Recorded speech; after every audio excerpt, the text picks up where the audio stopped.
श्रीमद् भगवत गीता में भगवान से किसी ने पूछा कि तुमको दुनिया में सबसे ज्यादा पवित्र करने वाला कौन लगता है। अब भगवान का उत्तर सुनो।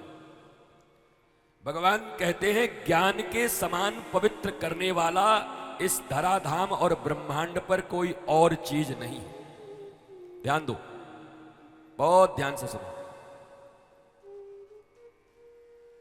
भगवान पूतना का वध करते, पूतना जब आई तो भगवान ने आंखें बंद कर लिया। अर्थात जो पवित्र नहीं है भगवान उसको देखना भी नहीं चाहते। ध्यान दो, जब पूतना आई तो भगवान ने आंखें बंद कर ली।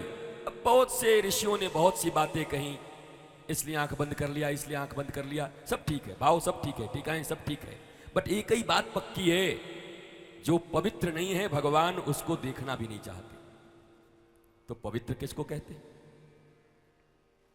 नहाए धोआए, बिंदी लगाए, टीका लगाए,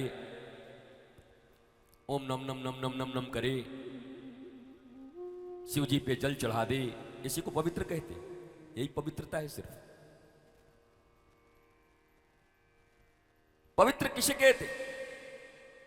तो भगवान ने गीता में उत्तर दिया, हे भारत, हे अर्जुन, इस पूरे ब्रह्मांड में ज्ञान के सदृश पवित्र करने वाला कोई वस्तु अभी तक बना नहीं है।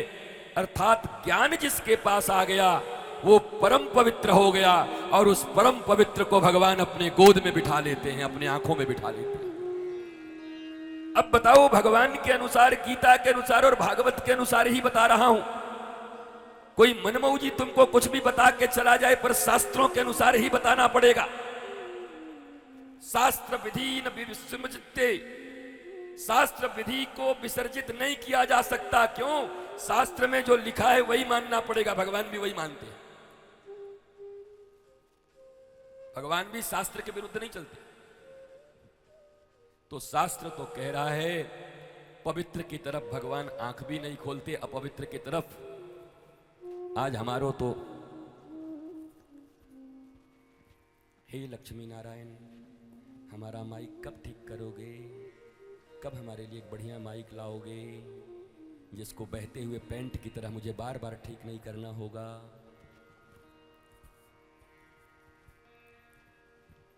बहुत लोगों को लगता है भाई गुरुजी ये सब बात भी यहीं पर बोल देते हैं। अच्छा, तुमको हम बैठ के ये सिखाते हैं, जो अंदर रहो वही बाहर रहो, छिपाओ मत। तो इसको हम मन में छिपा के रखें। हमारे मन में भी ऐसा आया कि हे लक्ष्मी नारायण, कब ऐसा माइक लाओगे कि यहाँ ऐसे फिट कर देंगे एकदम, तो हिलेगा भी नहीं। बार बार ऐसे पेंट उठा उठा के कब तक हम पतंग उड़ाते रहें?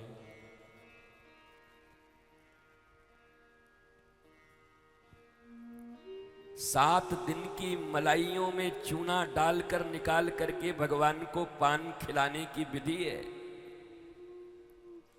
वो हमारो एक भी भारतवर्ष में अब तक औलाद ऐसो ना ही मिलो कि बह रहे माइक को ठीक कर सके।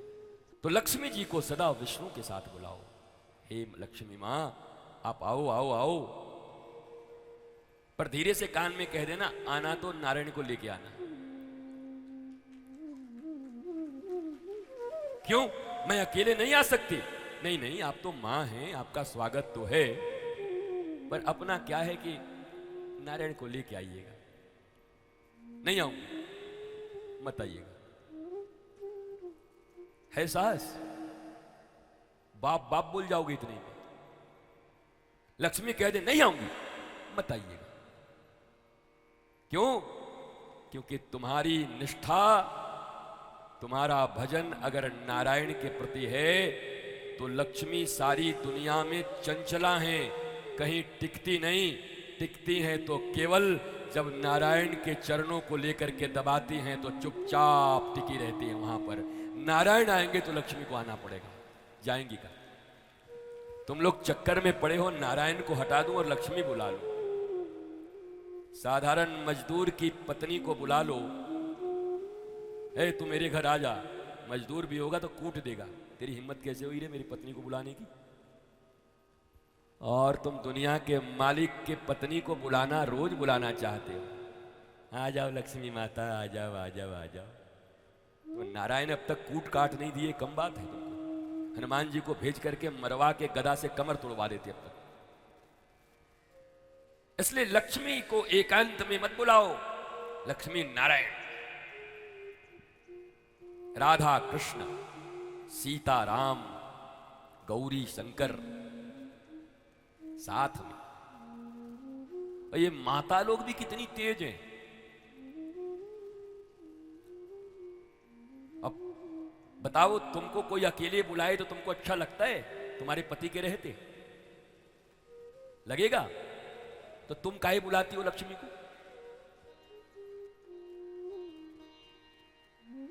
बस सब चुप हो गई, कोई कुछ नहीं बोल रहा। बोलो, तुमको कोई बुलावे, पड़ोसी कहे,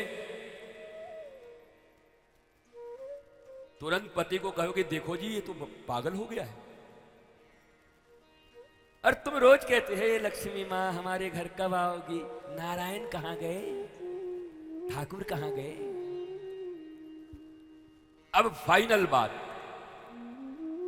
भगवान को सबसे ज्यादा पसंद क्या है? भाई नारायण बुलाओगे तो उनको पसंद क्या है? जानोगे तब तो बुलाओगे।